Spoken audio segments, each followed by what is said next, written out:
கூந்தல் தாழ்ந்து வந்ததென்ன வனிதை உந்தன் பாதம் கண்டு வணக்கம் சொல்லவோ தேன் மிதக்கும் உதடு சேர்ந்திருப்பதென்ன ஒன்றை ஒன்று முத்தம் இட்டு இன்பம் கொள்ளவோ மானிட பிறவி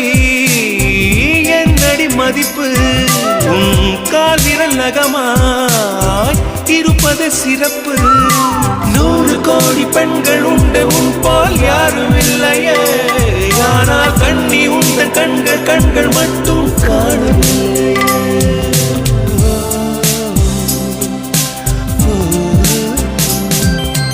20 கோடி நிலவுகள் கூடி பெண்மையானதோ என் எதிரே வந்து புன்னகை செய்ய கண் கூசுதோ